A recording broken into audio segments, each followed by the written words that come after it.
everyone. I'm really excited to host Scott Penman. He's design technologist at Sasaki. I got to know about Scott's work last year when I was watching some of his previous work and stumbled upon it. And he was doing some really interesting experiment in using technology for AEC. And I thought I should definitely get Scott on my show. So thanks a lot, Scott, for your time. And without much ado, I want to know like how out of all things you can do in life, how you stumble upon architecture and technology. Oh man, so all the way back to how I stumbled on architecture. That's a bit far back. First of all, thank you for having me on the show. I'm really excited to have this chat. So it's good to be here. Um, Architecture goes way back. I mean, I started as I got my BArch in Mississippi. So I'm kind of classically trained as an architect and practiced for a few years. But to be honest, the role of technology in that was always kind of a orbiting thing. It was never really central um, to my architectural practice. You know, when I was studying to become an architect in Mississippi, there weren't a ton of programs at the school that were really kind of geared towards computational design or anything like that. It was a thing that a lot of people tacked on, and I'm sure this is familiar with a lot of people who have received their BArchs in the past 20 years. It's something that you do on the side, right? You bring it into your studio more than anything else. But it was always there. You know, I've always been interested in technology. It was really in 2012, I think, when it kind of came into focus as a career focus. So that was in during an internship in Seattle with Gensler in Seattle. It was kind of a research-based internship, and they kind of gave me free reign to say, hey, you know, you work for us part-time, and then the rest of the time you can kind of pursue your own research project. It's something that they do. Um, and during that time, I did a research project into gestural modeling. So 2012, this was just before Leap Motion came out. There was, you know, Connect was out, but it was a bit clunky, even clunkier than it is now. Um, and so the research was really based around how can I take a webcam, hack a webcam, uh, and and kind of convert the images that I'm getting into a gestural based modeling tool. Because I was seeing so many people kind of stuck behind screens and getting channeled into a certain way of working, I was really interested in how we could bring a little bit more of that designer know-how, the kind of tangible designer experience, you know, embodied designer knowledge into the digital environment. So, you know, call it naive, perhaps it was in 2012, but that's what really got me started. Um, from there, I came back, I actually finished my BArch after that. But that kind of planted the seed and it stuck, you know. And so I went off and practiced in an architecture firm for a few years, but it was always just kind of revolving in the back of my mind. And so I eventually came up to MIT for my master's studies. So studied computational design, architectural technological research, emerging technology, AI, that kind of stuff, and paired it with a master's of science in computer science as well. So yeah, that kind of really got the ball rolling. And after working at MIT for a few years, I landed a job with Sasaki as a design technologist, which is a bit of a, you know, jack of all trades, I guess. I think a lot of people are probably, you know, familiar with what that entails, but sometimes it's one thing, sometimes it's another.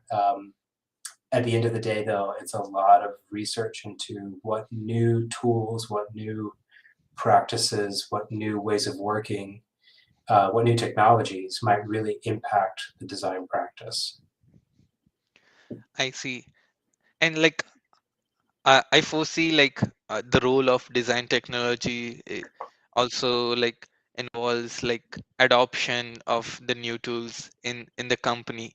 Mm, And AC has been notoriously known for being slow to adoption of new technology. So, from your glacial. experience, from your experience, like what are the realizations you had while in your career about this, and any tips or tricks which worked out well? Mm. Yeah, that is a hard one. And it's evidenced by the fact that I was at a conference recently, and there were some kind of big hitters, some big computational firms. They're firms you might really recognize as being having a really good, solid computational core. And there was a poll about what percent of the firm was, their computation group, right? A lot of firms have some kind of competition group or something. And consistently across the board, regardless of whether it was a firm you never heard of or a, shop or MBBJ or any of these, it was still kind of 2 to 3%. And it was just shocking to find out that this was the same across the board, that even though so many people are graduating with these skills and bringing them to the firm, they're still they're still not really getting applied and developed in the way that they could be. Um, so this is all just kind of backing up your argument. It's definitely not answering it, and I'm not going to pretend to have an answer, honestly. But what I find is that there's kind of a dual role for computational designers within a firm. Uh, One is um, to work directly on teams and to kind of push computational design at the firm, to actually kind of embed it in design practice. But the other is a little bit of training and knowledge dissemination. I think that there's a little bit of hesitance in, um, well, I can't generalize too much here, but there's a little bit of hesitance to adopt computational design because if you don't understand it, or if it's something new, it's risky, right? And architecture and AEC is a risk averse process inherently. And so there's kind of a role for design technologists and computational designers to unpack the black box a little bit and to really be able to convey what's happening and tell that story in a trustworthy way. So whereas there are a lot of people that are coming out of school with the kind of skills for doing these things, it can't just stop there, right? You can't just do the analysis and show the results and say, hey, it's done, let's do it. Because your principal or your project manager is going to look at it and say, I don't know what this is. This doesn't factor into the way I was trained. I can't just take you at your word. So for me, you have to be able to um, marry the kind of storytelling capability with the analysis capability, right? And in terms when I'm talking about knowledge dissemination and training, I mean, you have to be able to have a core group of people within your firm that not only can run the analysis, but can also explain what they're talking about and what's going on. And I think that that's a really important part of developing any kind of group within a firm that is going to get adopted, right? That work gets adopted when it's well understood, when it's clear, when it contributes to the design story that's being told. I see. So it's lesser of a technical knowledge issue. It's more kind of a communication and understanding a hurdle. Yeah, exactly. I think so. Um, I think that's a good way to put it. I mean, obviously, there's going to be, there's also kind of a training aspect that has to happen as well. You can't have computational designers that are wielding tools that they don't totally understand. Um, that can be risky as well. I think you have to have a little bit of room for allowing that and letting people kind of experiment. But at the end of the day, if you want those results to get incorporated, adopted, heard by the design teams, by anyone in the firm who's not familiar with what you're doing, you have to meet them halfway, right? You have to be able to communicate that in design terms and be able to translate. I mean, that's really the crucial skill of computational designers or design technologists is that sort of bilingualism, right? The ability to speak in computational design and the ability to speak in vanilla design, right? And to translate between the two. Got it. And how do you keep yourself up to date with all these new technological developments outside architecture? Oh man, it was a little bit easier when I was working at MIT because that role was specifically focused on emerging technology. Nowadays, yeah, it's hard again to the point that um, architecture is a little bit slower to adopt those things. It can be tricky to stay immersed in that environment. The good news is that computational design, as I'm sure everyone listening is familiar with, is a pretty tight knit community. It's pretty easy to get to find a few key players and to click some links and to find who's doing really cool, exciting research. There's a great community on Twitter for that. There's a lot of people posting their own work, both personally and professionally. Um, and I think that finding those kind of key players can be helpful in keeping up with what trends are going on. Got it. And once let's say someone figures out a new technology, like AR is gonna change the architecture and the way we work. How do you go on integrating that technology, experimenting it, and maybe like firm wide adoption or baby steps to Yeah, integrate in your architecture firm? yeah. I mean, I'll preface this with a take that is maybe a bit surprising from a design technologist, but I actually, how to put this, I don't believe in change as fast as a lot of technologists tend to go for. Um, and the reason for that is that when you start to look at the history of technology, especially uh, especially computers, right? Computational everything, computational history, dating back primarily to the '60s and after, but also even before that. You see trends and you see things happening again and again, and you start to realize that a lot of what we do is not new. And that's. And again, there's technology out there nowadays that I know that is just completely revolutionary and new and really is going to change things. But I'm also of the belief that the rate of change and the rate of adoption is also tied to how fast we change as people, right? And that is a much slower process. The rate of change of technological development is blisteringly fast, but the rate of change of how we work, how we experience space, how we feel, how we communicate, that is a much slower thing. And understanding what the key changes are is more about tying it to those than it is about saying, hey, this new technology is amazing and it's going to change anything. Everything's going to be automated and, boom, it's adopted. It doesn't happen like that, right? Automation is much slower. Self-driving cars are much slower. AI has gone through severe winters over the past 60 years that have absolutely killed it and keeps coming back with new inventions, but at the end of the day is not as fast to get adopted at all as what we might think. So I know it's a bit of like a negative take, I guess, but I think that it's important to realize that the message of technological innovation and change that we get every day oftentimes obscures the history, the often very biased and one-sided history and repetitive history that technology has actually gone through. I see. Yeah, and and I always wonder, like, so right now there are so many different areas like a design technologist can focus on. Like Mm-hmm. one direction could be XR, another could be AR. Now there is metaverse and blockchain also emerging. Like, what are some aspect in the design process or in AC you think has low hanging fruit where like this technology has higher adoption or like easy integration? Mm. Um,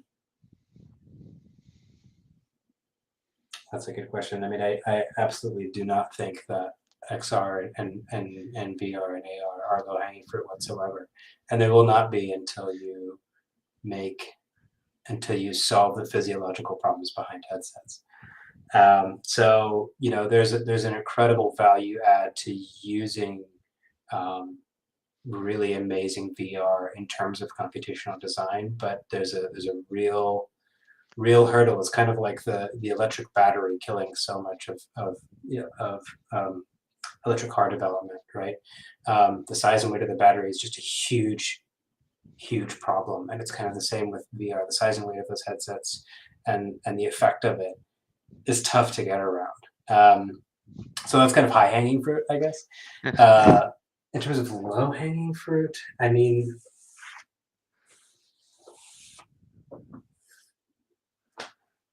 that's a good question. I think that to kind of go back to what I was saying earlier, I think that there are so many ways that computational design can speed up boring things, boring tasks, right?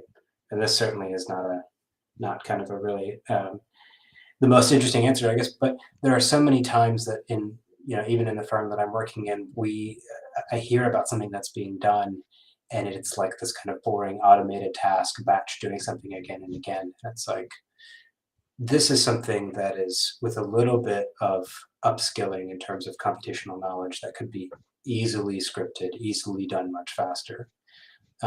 And so that's just kind of getting rid of the routinizable work to free up time for other work, right? A little bit of automation, I think, is low hanging fruit, and I think it is because a lot of people have these skills; they're just not very nurtured, right? A lot of people experiment with computational scripting in some form or another in school, um, but don't really get the chance to develop it in practice.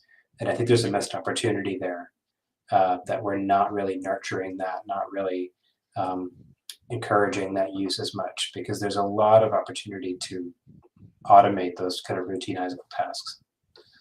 Very low hanging fruit, like very kind of rotten, uninteresting fruit, but it's there. Got it. And that is for XR. Anything in terms of, I know you guys did some experiment in AI. Mm. Uh,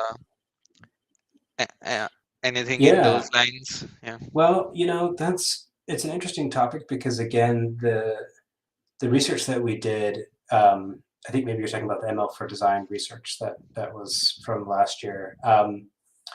And there is a really interesting opportunity there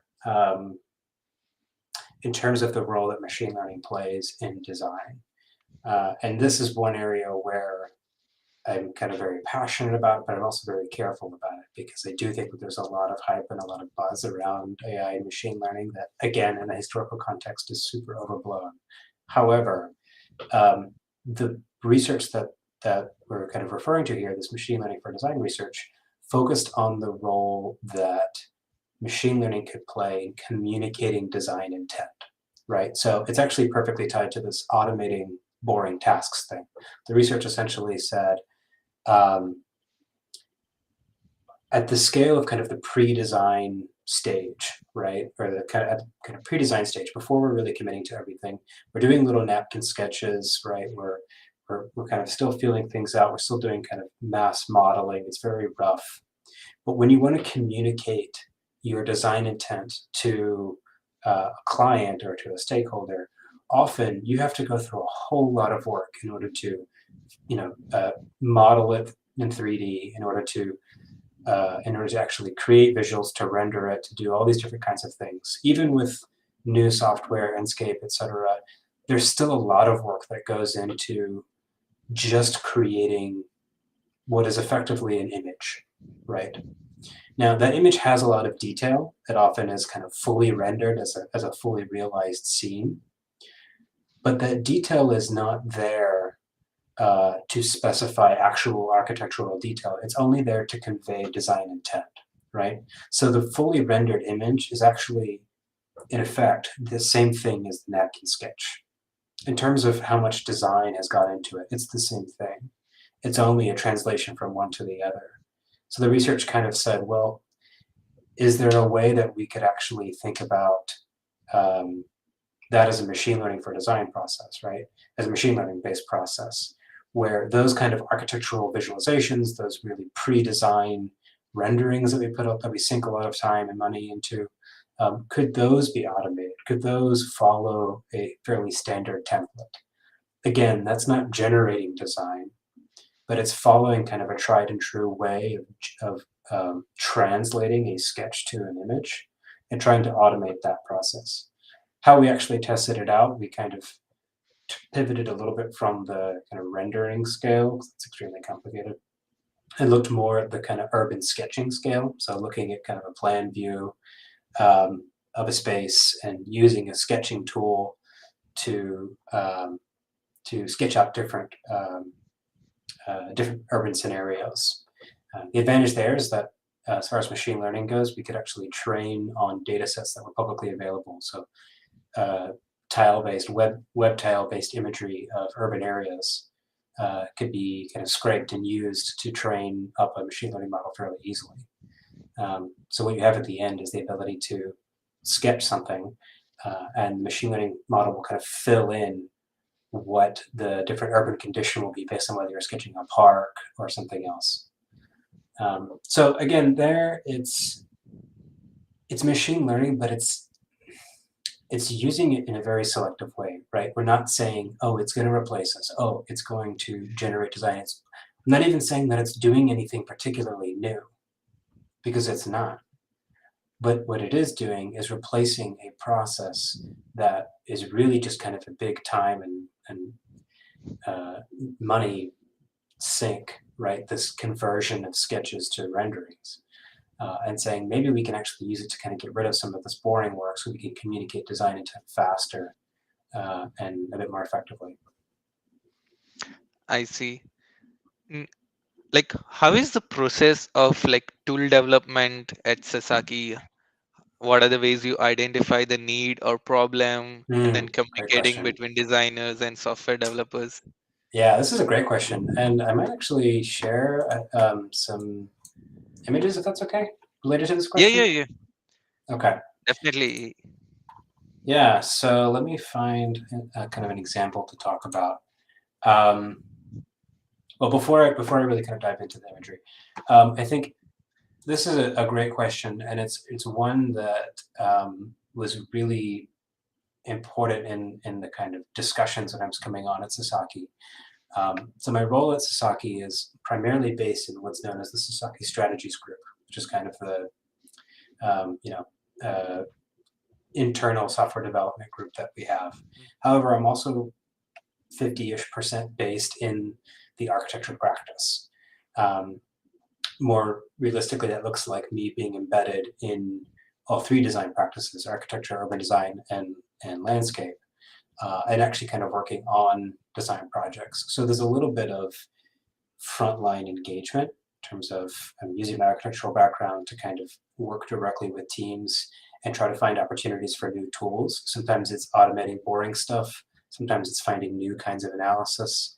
Um, but the critical part is once that's done, right, capturing what was really useful there and bringing it back into the tool development, right? So the project timeline and the software development timeline are two totally different things, different scales, different speeds, totally different animals, right? You'll get thrown onto an architectural design project and you've got a few days to do this crazy task, right? Um, and that's enough to prototype something. It's enough to kind of hack a tool or workflow together, but it's not enough to fully develop it. So you do the kind of hacking, you do the kind of you create the prototype, and then once it's done and you're off the team, you bring it back and you say, hey, this is something when next time this comes up, we need to have this tool ready, right? And we can deploy this much more easily. Um, so, an example of that, let's see.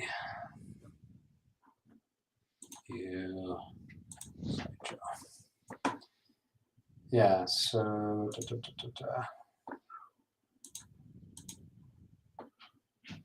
yeah, so in this one we were testing some design ideas for a roof structure. So I was brought on to try out some different ideas for a roof structure, and we kind of came up with this design for shifting the roof structure and kind of moving it based on the existing design to the new design in order to let in a little bit more light, right? And there were lots of constraints that I had to follow and that kind of thing. But what was interesting about this was developing a much faster ray tracing tool. So in this sense, the tool that came out of it, it was kind of hacked together for the purposes of the project, but it was flattening a lot of the kind of complex analysis that goes into ray tracing into a very simple 2D profile tool. And there are other versions of this, but what we did is we developed one that was kind of really specific to to our project, and then generalize that into a 2D ray tracing tool uh, that can be used on other projects. So when we kind of skip ahead a little bit, yeah. So amazing. So then we could have developed a tool that we could grab different profiles and kind of test out different things, right? And what this often looks like is you create some kind of script that does something, and then once you get a little bit of downtime, once you're off the project team, you build that into your own, whether it's Grasshopper or Dynamo, your own kind of package, your own nodes that can be used by you or preferably by other designers, right? I mean, at the end of the day, as a computational designer, you don't want to be the only one doing the work. You want to create tools that others can use, that others can deploy on their teams, so that your work is not bottlenecked by you, right? So in this sense, that ray tracing tool is a set of kind of components in Grasshopper, and people can input their own profiles or interface with Ladybug or other tools and kind of test out different shapes and profiles, right, like here. Or if Hmm. they want, they could kind of, throw it into Galapagos or something and figure out what the best kind of fin profile is going to be. I'm not really a huge fan of optimization, but there's a big thing to tying tools into other tools, right? To building off of what's already available. God. And maybe like during this exploration stage, how do you ensure that we don't reinvent the wheel if there's already some Yeah, library or plugins who yeah. This is something that I have to constantly tell myself because I'm notoriously bad at always reinventing the wheel. It usually takes me, a few failed attempts to finally say like, maybe I should just see if this has been done before. Maybe I should just Google it. But yeah, it's a critical thing to kind of keep in mind that these tools are often already available, and that's also kind of a difficulty with computational design is that there's a lot that's available. There's also a lot that's kind of bespoke and buried within firms.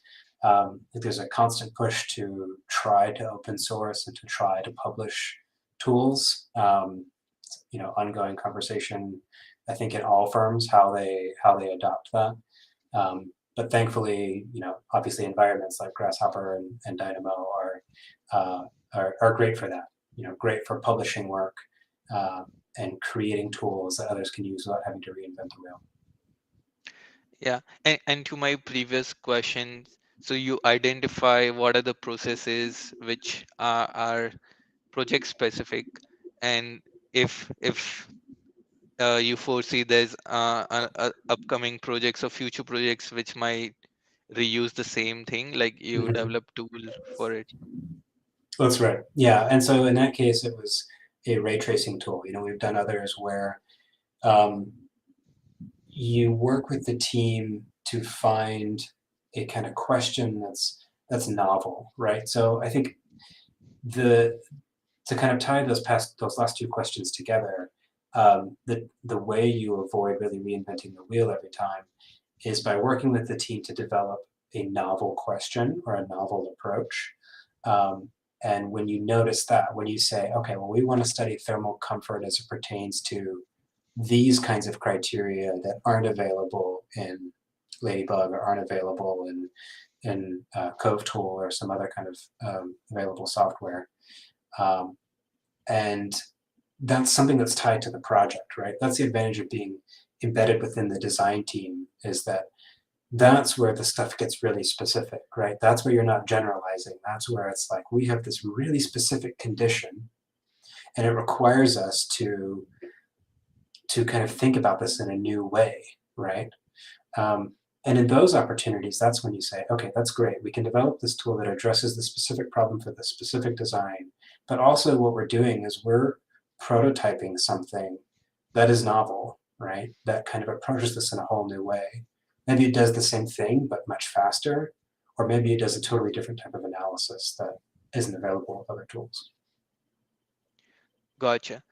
So like there's one approach where whatever process architects or urban designers have, like identifying it, making it faster and automating. What about new technologies which totally changes the way we design or we do modeling? How do you identify like developing new approaches to current Hmm. practices? Yeah, I think that that is, again, we're kind of rubbing up against the difficulty in adoption problem here. I think that one technique here is to not change everything at once, but to kind of layer it, right? So you develop a tool or a process or a workflow that is mostly familiar, but you visualize it in a different way, right? And so there you're kind of just biting off a little piece. And then the next team, that and you kind of do that a few times, and that becomes a newly adopted thing. And then you say, well, actually, we're going to process the data in a new way. We're going to use this different library. We're going to use this different approach, right? So behind the scenes, you might be incorporating more and more technology, kind of emerging technology. But again, what's critical to do here is to meet the design teams uh, halfway, right? You can't Mhm. just throw new technology down on the table, on the drafting table, and say, "Hey, ditch Revit. Let's switch over to all this other new stuff. We're doing everything in VR now. It's all gestural modeling based." Um, it doesn't work like that. You have to actually understand that as a computational designer or as a design technologist, part of that role is you as a designer contributing to a design effort. At least that's how I kind of view my Mhm. role. I do a lot of tech research and tech development, but I'm also really embedded in design pedagogy and design research, what that means. And I know that there's benefit to the slowness that that it has, right? And you can't always expect design to change at the pace of technology. It's just not going to happen. I see. And if uh, technological adoption in architecture was not an issue, and if you had unlimited time and resources, what are some problems or tools you would like to develop? Oh man, okay, that's a move. So this is a sort of a soapbox for me, but one of the big interests in doing this AI for design, or this machine learning for design research, um, is is a really kind of focused interest in how AI is being developed. And I don't think that this is a new or shocking conversation to anyone, but it's problematic, right? The development of AI, to say the least, um, is really kind of tricky. And there's a lot of reasons for that. There's a lot of really valid arguments that are happening. One of them that is not discussed is AI for design, right? And this kind of became a focus in my graduate research, was this notion that um, AI is coming for design, not because it's all powerful, not because it's just this kind of mystical silver bullet, because it is well funded enough that it will replace things whether it can or not, right? And that's kind of the critical argument there, is that AI will start to get integrated into more and more practices. And you see even architectural firms who are kind of boasting about their use of AI, right? But that doesn't necessarily happen because it's good at what it does or it's integrated well, right? And I think that there is a severe lack of involvement of designers within the AI discussion and the machine learning discussion, right? So yeah, if I had unlimited time and resources and never had to worry about um, paychecks or anything like that, getting much more involved in that and trying to get others involved in that as well, so that the development of AI had more designers involved. Um, it's tough, and there's really no kind of funding for it right now, but it's so critical, because otherwise we're getting all of this development that's happening without any designers contributing to it whatsoever. Yeah, and I totally resonate with your point. And I see some of my colleagues doing like masters in architecture and computer science, and like also doing AI related work. And Hmm. hopefully, like more this kind of multidisciplinary people can advocate for how design is also influencing AI development Hmm. and research in some manners. But I really like when you mention like some of the times people use AI for marketing, and even if that's not totally the better tool, like they show it's better in that process. Yeah. And I was comparing it with NFT, like and its adoption, and Yeah. it's a complex technology. A lot of people might not know the end details, but because there was finance and marketing involved, like it saw like a huge adoption. Yeah. Yeah, and that's a huge thing, right? This is gets away from design a little bit, but speaks more just towards emerging technology and what's driving it, right? What kind of inevitably market forces are actually driving the development of design, not sorry, not design of technology, um, not heaven forbid real world problems that we need to solve or real needs, but rather a need for kind of constant reinvention. You know, there's all these articles about what's Silicon Valley's next thing going to be, or what's the next Silicon Valley going to be, as if we always kind of constantly need a new thing. It's sort of become a bit of a cyclical, market-driven push. Um, and so, yeah, again, we're kind of getting away a little bit from design here, but um, the kind of slapping of new emerging technology onto everything, kind of like a tech washing, I guess, not greenwashing, but tech washing. Um, hopefully is almost over. Hopefully we will see enough people wisen up to this to realize that a lot of what is advertised as kind of totally novel or like critically different um, is smoke and mirrors, you know, Mhm. which is, yeah, again, hopefully we're nearing the end of that. I see. I'm curious to know if you get a chance to teach a course at a university about design technology, what are some contents you would like to cover in that course? Hmm. Okay, that's a good one. Um, I love teaching. I do teach not design technology courses, but I've taught design courses before.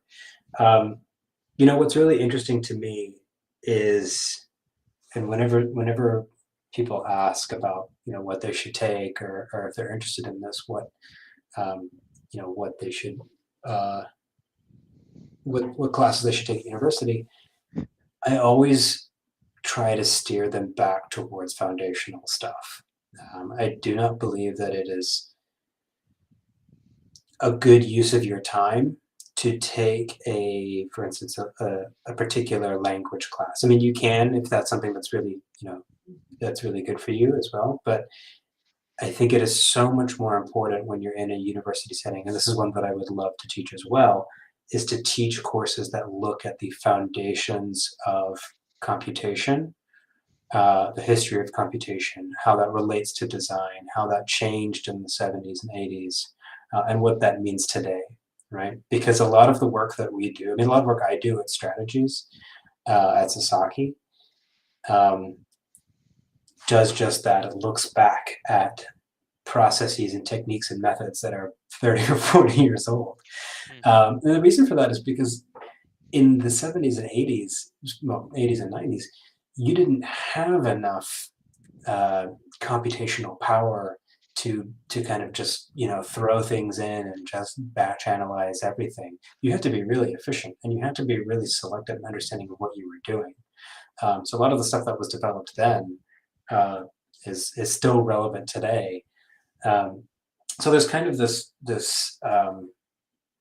foundational understanding of what computation means, how to break a question down into its component parts, how to figure out which parts of those are computable, or why you want to compute them, or how to compute them, and tying that into a design process, right? Design thinking is its own field of study, of course, but is not always altogether different from computational thinking in terms of taking a very complicated question and breaking it down into component parts. There's certainly different implementations within each of those fields, but there's a lot of crossover. And I think that's a really rich area of study. That was a lot of what I studied at MIT, and it's a field of research that I'm continually fascinated by. Got it. So you'd like to teach design as historical aspect of design technology and Yeah, I thinking. guess I didn't really answer your question very well.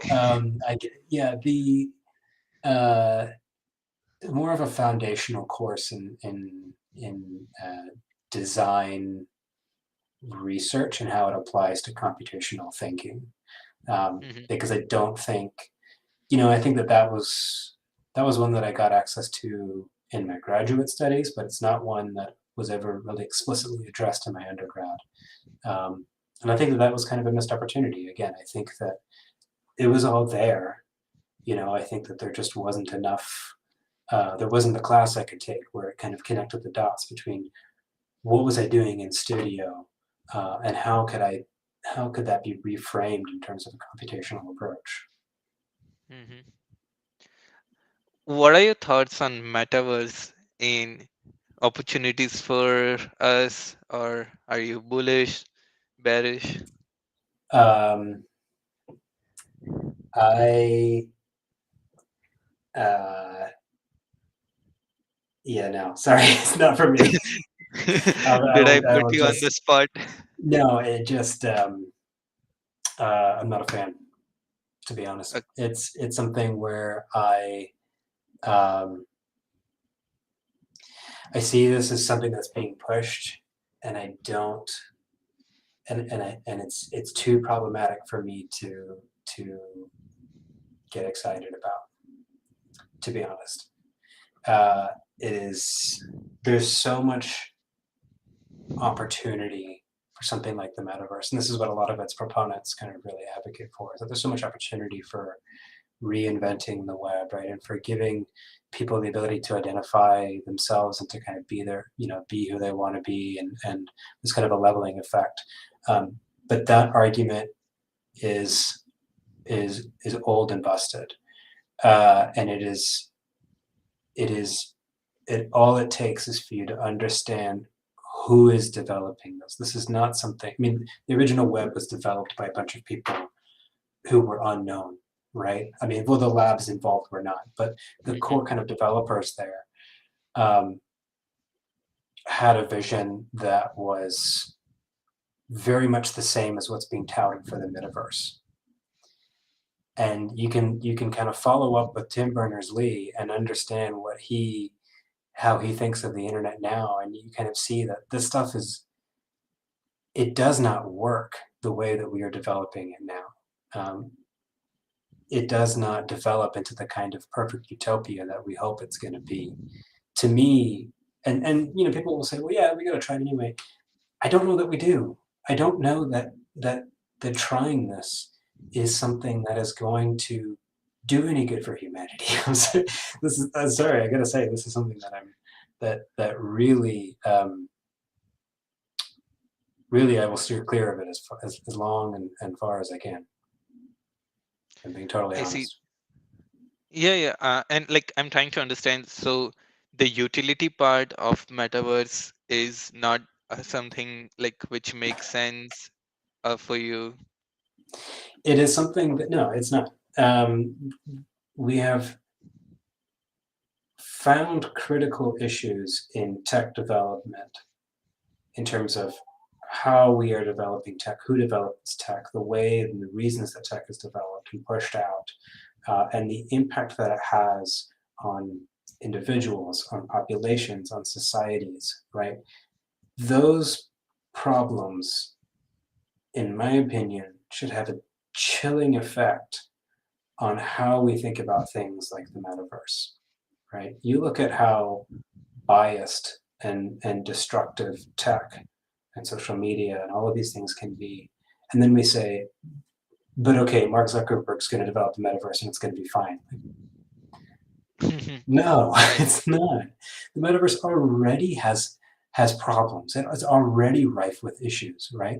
Can you imagine being a content moderator for the metaverse? Ooh. Um, to me, if we don't start to recognize the importance of focusing on the problems of tech and we just kind of let it continue unbridled and continue chasing this next big thing and this next big issue, whether it's, whatever it is. And this today it's the metaverse, next year it'll be something else. If we kind of continue chasing that market dream of the tech development for development's sake, we are leaving so many people behind. And honestly, as a designer, as someone who understands the role of bringing people to the table and trying to bring more voices to a problem, that's not the way to go. So, there's obviously great potential for the metaverse, and of course, it's going to be much more nuanced. I take a bit of a dystopian approach. It's not going to be utopian or dystopian. It'll be somewhere in between. Um, but to me, it is so much more critical to be having conversations about how we regulate and improve and fix the tech that we have than focus on the next one, the new thing.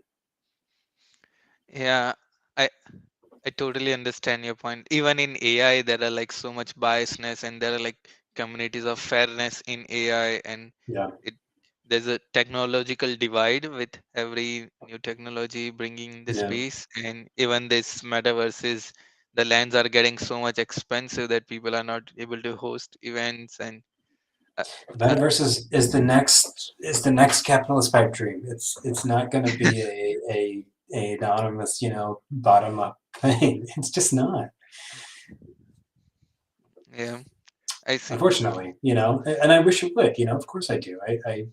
I believe in that dream. I believe in that future. I hope for that future, um, but I also know that tech companies are really good at kind of dangling that, um, all in the service of just hoovering up your data and selling it to a marketing company. I see. So are you like against like metaverse development by Mm. private companies, or like what if there is open metaverse which is accessible and people own the data and it's open sourced? You could ask the same thing about OpenAI, right? The company that um, that was that, nice for a while, and all of these things, and again, the issues here go beyond tech, right? They kind of tap into much larger issues that we have in our society. Um, what I would say is I am a big fan of personal ownership of data. To go back to Tim Berners-Lee, he actually has a proposal called Pod, Solid Pod, where you do in fact own your own data and you kind of create a contract with how you want to share that and who you want to share it with. Um, that kind of thing. That's the kind of thing where it's hard to sell that, right? It's got a flashy website. It's nice. It's got all kind of like new tech purple colors that you would expect from a cool new company. But it's not splashy. It's not something that people can kind of like get really excited about.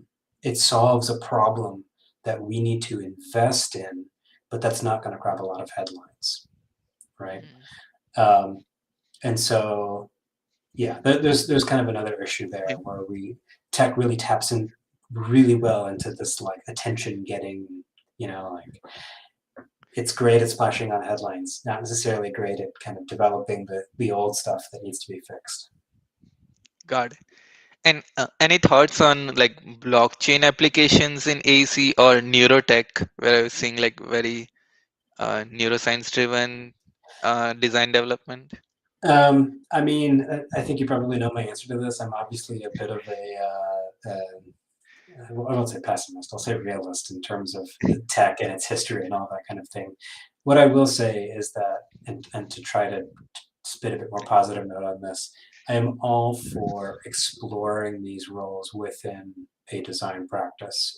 I myself have not had much of a chance to do that as far as blockchain, or especially not haven't been putting any kind of neural links in my brain anytime recently. But I think that what is really good for designers to do is to get involved in those conversations now, not for the sake of transforming the AEC industry, because that's not going to happen tomorrow, but you get involved in those conversations so that you can be involved in how that tech gets developed, right? Having more designers talk about how blockchain development happens, having more designers talking about how Neuralink or all of these things kind of get developed. That's super critical. And so in that sense, I'm all for that kind of research.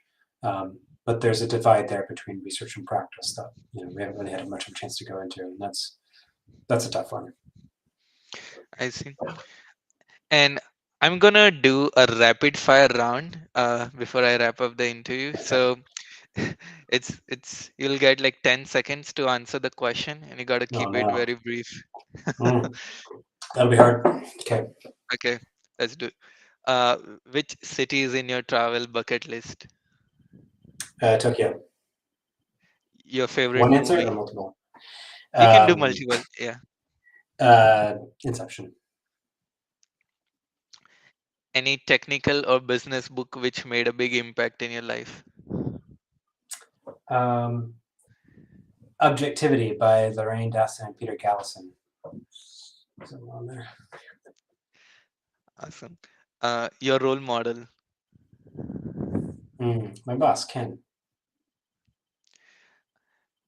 your hobby, Uh, uh, Running, yeah, that's boring. Traveling, drinking craft beer, all the normal stuff. your Climbing mountains in the snow. Now that's a different one. Hiking in the snow. Sorry, I passed my 10 seconds. Okay. no, no, this is a good season to hike. But wait, I, I lost track of my Sorry. questions. Good enough.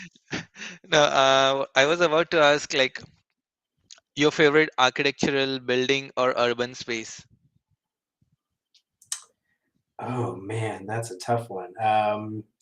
It won't be my favorite by far, but I'll throw my hat into the Boston City Hall Plaza, which is currently getting redeveloped by Sasaki. So that will be my favorite. Yeah. And lastly, what is your piece of advice to students or young professionals who wants to be design technologist? Mm. Recognize what I mentioned earlier, which is your skill in bringing two camps together. You can speak as a designer and you understand technology, and that is still a rare skill.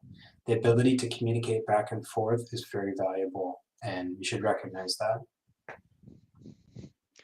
I see. And many times, like when as you briefly spoke earlier, students who have this technology and coding skills get into the profession, and many times they don't get a chance to shine or like work on what they have developed.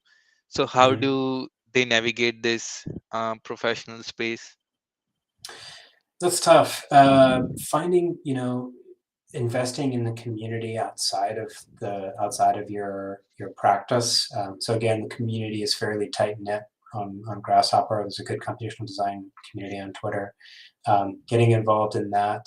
Um, but yeah, if you know, finding ways to develop that is tough. It's, you know, you can kind of go to a hackathon, you can kind of do that kind of thing. I think that's a good way to figure out if it's something that you want to really do. But the other thing that I would say is if it's something that you really want to do, find a firm that has that group. There are more and more of them these days. And advocating for that strength, putting it on your resume, putting it in your portfolio, will only help those roles grow in the AEC profession. Got it. And last question is there anything which we didn't cover in this interview you would like to share?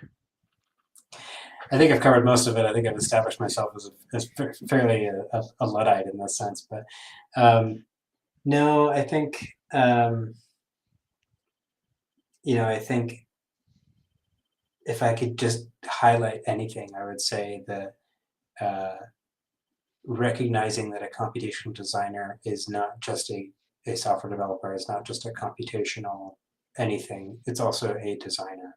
I think that fact kind of gets lost sometimes, but the ability to figure out what the right design question is and to really understand design thinking and design practice is just as important to computational design as it is to design. So for those listening that are really interested in this, absolutely pursue all of the computational thinking and design and software development, all that kind of stuff. Like follow that 100%, but don't forget those roots, right? That design-based thinking, that design process. You've got to carry that through with you. That's what really kind of makes that role unique. Awesome, Scott. Like, I had a great time hosting you. You have like shared a lot of interesting thoughts and your journey, and it's quite inspiring to know that. Thank you for having me. I hope I didn't surprise you too much with being anti new tech for a lot of these things. But again, I think we got to have real honest conversations about what and why we push these things. So Definitely, yeah, and like your radical approach really helps, like thinking about these things. excellent. Well, thanks again for having me. It was great to be here. Yeah. See you. Have a nice rest of your day.